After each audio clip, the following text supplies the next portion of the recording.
Task 2. Listen to a lecture in a history class. Christopher Columbus. For Americans, that name is as famous as McDonald's and Microsoft. And for good reason. Many Americans believe that Columbus's voyage to America in 1492 represents the birth of this nation as we know it. In that light, many would argue that Columbus is the original founding father. History, I'm afraid, paints a very different picture. Contrary to what the article says, Columbus was not fleeing the tyranny of European kings. Far from it. The fact is, Columbus was a businessman employed by the King of Spain. What exactly was Columbus's job? To find a route to the Indies and bring back gold, silver, and spices. What did Columbus get in return? 10% of everything he brought back. No, Columbus wasn't leaving the old in search of the new. His purpose was profit. As for Columbus being the symbol of progress, nothing could be further from the truth. By 1492, the year in which Columbus sailed the ocean blue, North America had already been discovered. In the 11th century, Vikings had arrived in eastern Canada long before Columbus ever showed up. If anything, Columbus was late to the party. What's more, Columbus didn't even set foot on American soil. He made landfall in the present-day Bahamas, then went on to explore present-day Cuba and the Dominican Republic. This brings us to the last point. Contrary to public perception, Columbus is not a symbol of life, liberty, and the pursuit of happiness as the article contends. Remember, Columbus was a businessman after his 10%. The only problem was he failed to find any gold, silver, or spices. Instead, what he found were people. Determined to get his 10%, Columbus took 25 Indians back to Spain with him and sold them into slavery. This, then, is Columbus's true legacy, the birth of slavery in the New World. Task 4. Listen to a lecture in a health sciences class. A major trend in the food industry is the increasing popularity of organic food. Yes, organic is more expensive. There's no denying that. Just as there is no denying the health risks associated with eating non-organic strawberries. Most are unaware that non-organic strawberries are one of the most chemically contaminated fruits you can buy. Why? Because farmers apply 2 chemicals to every crop. A pesticide to protect the fruit from insects and a fungicide to protect the roots from fungus. Both the pesticide and the fungicide contain chemicals that have been linked to breast cancer in women and to a 50% reduction in sperm count in men.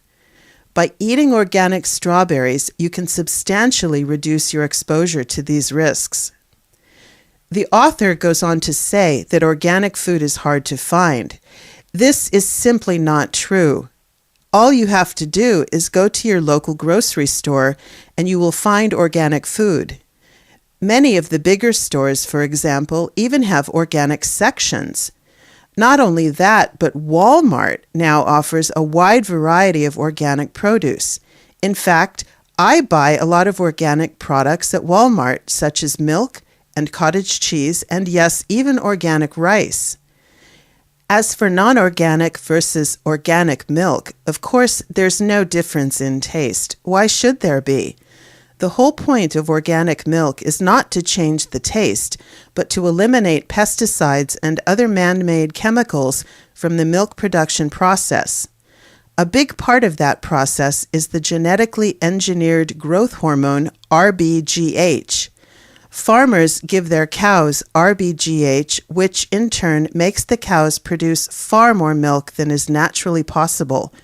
Worse, RBGH stays in the milk and enters your body when you drink it.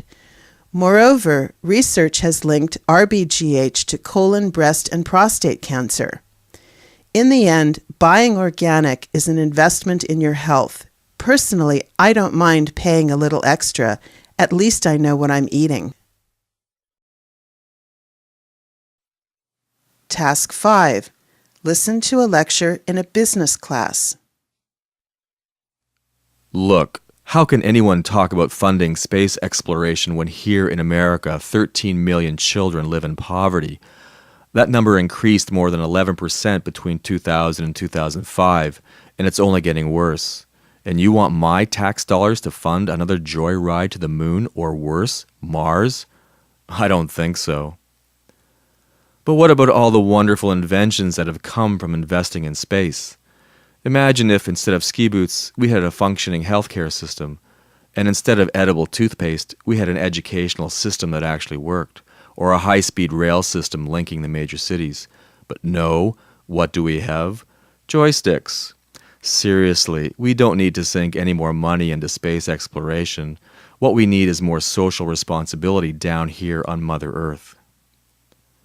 And what about space travel? Imagine honeymooning on the moon or Mars. Very romantic and expensive. Case in point, a round-trip ticket on a Russian Soyuz spacecraft heading to the International Space Station will cost you a cool $25 million. Will space travel get any cheaper? Not likely. Space tourism is and will always be the playground of the super rich. Finally, those who support funding a new era in space exploration argue that we must answer the big question: are we really alone in the cosmos? My answer to that is, who cares? We have children going hungry, our bridges and roads are falling apart, our jobs have vanished overseas, and our educational system is a disgrace. I say, forget the little green men and the honeymoon suite on Mars, and focus on the average guy and gal struggling to make ends meet on Main Street.